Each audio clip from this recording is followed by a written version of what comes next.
Welcome to the Team Engagement Podcast, where leaders of teams share their insights. Brought to you by Blue Sky Business Consulting. We discuss 5 questions in about 15 minutes. Hello again, everyone. Welcome to the Team Engagement Podcast. Very excited to welcome our guest today. This is Dr. Lani Jones. Make sure I pronounced that correctly. Dr. Lani Jones, and she is a digital nomad. She's kind of going wherever she is needed, but she is the founder and CEO of the HBL Advisory Group. So, Lani, thank you so much for joining me on the podcast.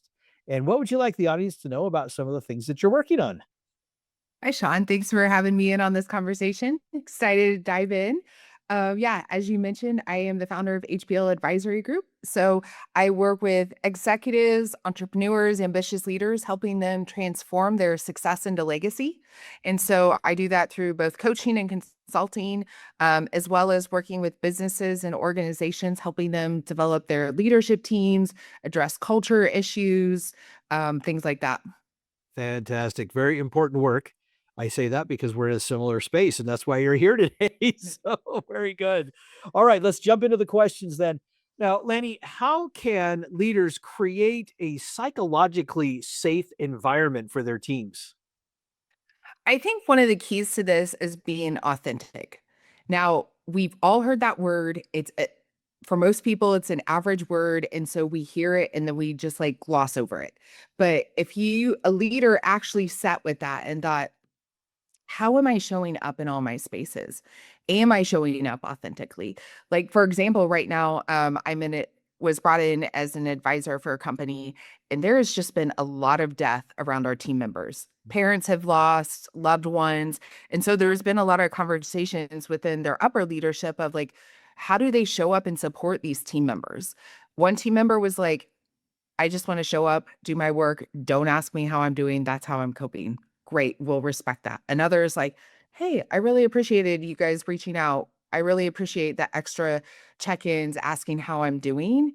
And so being that human of, yeah, business can be so cutthroat and you got to meet your KPIs and all your metrics. And sometimes we lose that humanness of acknowledging like these people are holistic. They have lives happening outside of the office, even if they're one of your best and they're going hard and running fast and, meeting all those sales goals, there's still some really heavy things in life. And so giving them that space to actually be human, to say, wow, yeah, this was a really hard season. Last week I was at, my parents' funeral and now here I am back to work and I got to figure out like, how is this thing still important because what just happened to me feels really big. And so I think some of the conversations with leaders are shifting away from vulnerability isn't automatically seen as a weakness this day and age. Whereas before it's like, okay, as a leader, you got to have all the answers and Right. show no weakness, show no vulnerability. But now actually that can be a really major strength when done well and when done properly. Oh, I like that. I like that that you and the people that you're working with treat it as an individual approach. Hey, this person prefers that we not even bring it up. Another person kind of needs to talk about it or at least have some connection once in a while. But that really points out the idea that everybody is a little bit different. We need to approach it that way. It can't just be a one size fits all. So that's a great response. Thank you. All right, question number 2. Now, Lanni, obviously, you've had a lot of people in your life that have influenced you. If you were to think of all those people, and maybe one person in particular, is there one word that you would use to describe that person? Focused. Um, Focused. Okay.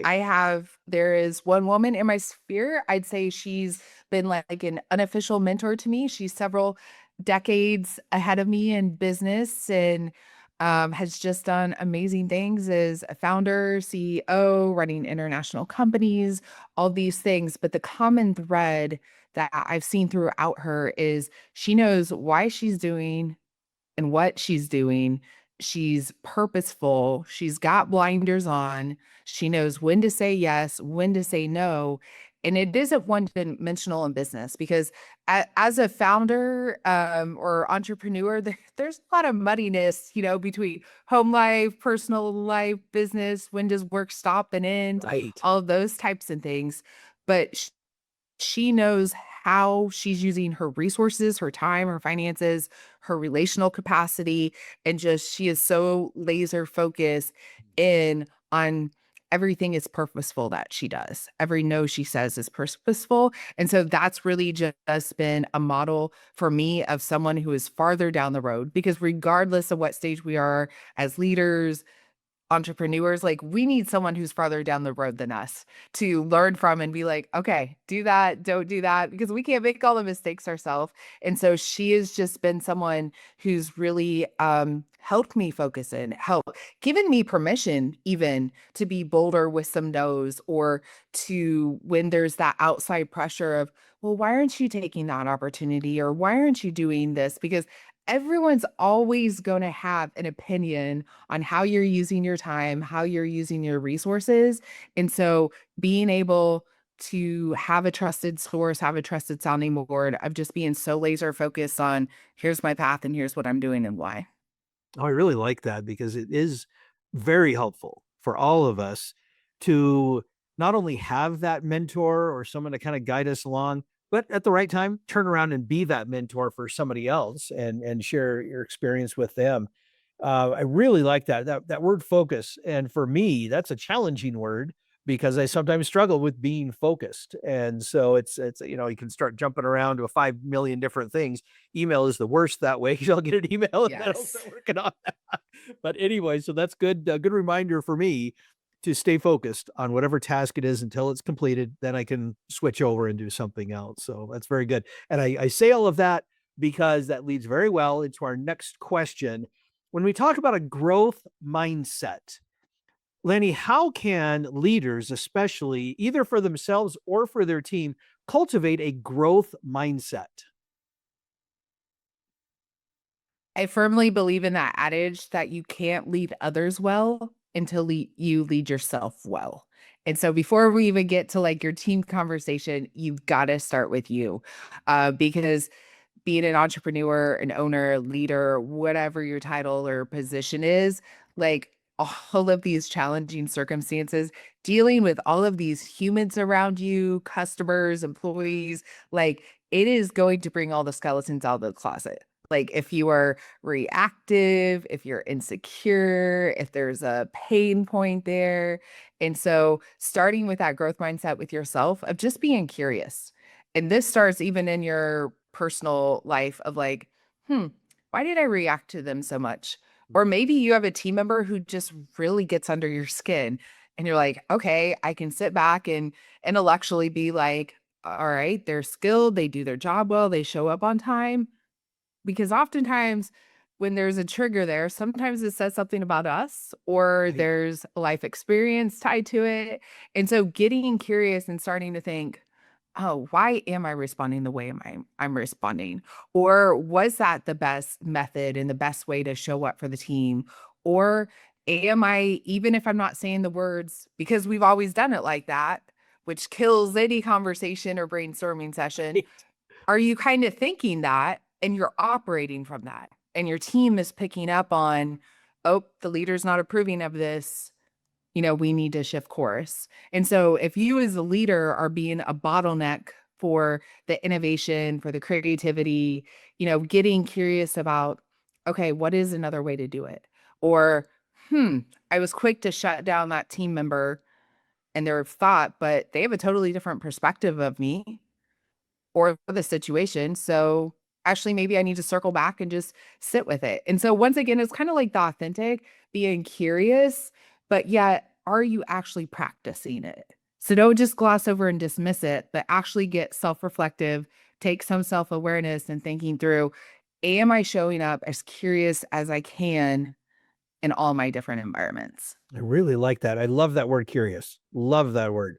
It is such a, I think, overlooked trait that leaders really do need to embrace is that idea of curiosity. And I love how you explained what it was. Yes, innovation, but it can also be relational. It can also be, okay, why am I responding this way to this person in this situation? Or why did I shut them down?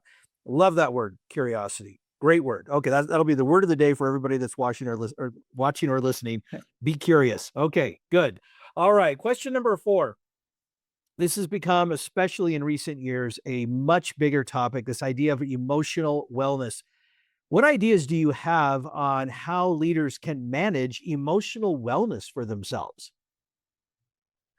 I think that goes back to that first one a little bit, starting with being authentic, because that comes to just recognizing that we're humans, we have emotions, we have different ways to interpret any experiences, even tone of voice, whatever is happening in that business setting. But then I think one of the underrated aspects is being consistent. Mm. Because if a team member has a leader and that leader is bringing their personal life in, that they seem volatile, they're up, they're down, they're hot, they're cold, they don't know what to expect, there's not a predictability, then that creates fear. People shy away from that. That creates that insecurity because there's not that safety. Because I know we're getting into language that some leaders might start rolling their eyes, like, secure attachment or emotional security, things like Yep. that. But whether or not you want to recognize it or whatever you call it, like that exists as humans. And that is all those dynamics that are happening within your team. And so going back to, are you leading yourself well? Are you being consistent and predictable in the environment that you're creating? So that given many of the day-to-day circumstances, your team members know what to expect. They are all of a sudden going to get blown up on, or they aren't going to get an overly emotional, long ranting email about something they propose. And so that stability goes a long way. And then being able to handle the really hard situations or the outliers, the unique situations that come up that do take a little more emotional bandwidth. Oh, I love that answer. It is a challenge. There's no question that emotional wellness is important. And yeah, that up and that down. But I love that you talked about being consistent as a team leader, a leader of a team, leader of a company, leader of yourself, learning to learning how to control that a little bit within some dynamics so that you can show up consistently and not have people trying to outguess what it is that you're going to bring to the table that day. So great response. I love that. All right, last question. And I love this question because at the time that we're recording this, we're just a couple of days short of opening day of baseball season 2026. So, Lanni, tell me, what is your baseball story? So I have many to choose from, but I grew up in a divided household. St. Louis Cardinals, which is where my loyalties lie, and the Chicago Cubs. And I'm also a 90s kid. So those summers, Wow. especially like the summer of 98 with Sosa and Yeah. McGuire and the home runs, I was there for that. But one of my favorite memories, though, of being a St. Louis Cardinals fan is in the fall of 2006, I spent the semester studying in Spain. And so they made it to the World Series that year. And so there were a lot of very early mornings with that time change between Spain and the States of watching that World Series play out. For those of you who don't know, St. Louis went on to win that in game 5. And so for us, like we had pretty strict attendance rules at class at 8 a.m. But the good thing about Spain is siesta starts promptly at 2 o'clock. So you just had to make it to 2 o'clock each day. But so many late nights in the bars cheering on the Cardinals. And that was definitely like just an extra fun experience while I was a college kid studying abroad. Oh, that is such a great story. So you're in that environment, you're in Spain. Did you have anybody else to watch with, or is it just you?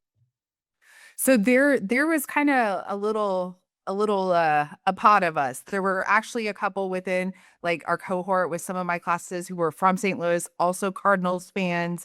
Then there were enough other just baseball fans in general. They were playing Detroit in that World Series. And so yeah, we had like our little group that we would all meet up and cheer together. So it was good.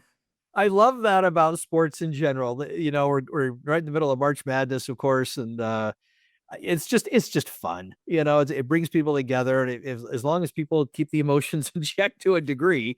But I just think that's great. What a great story! What a great bonding story! I love it. Okay, well, thank you again, Lanni, so much for taking time to be on the podcast. I really do appreciate it. How can people get a hold of you?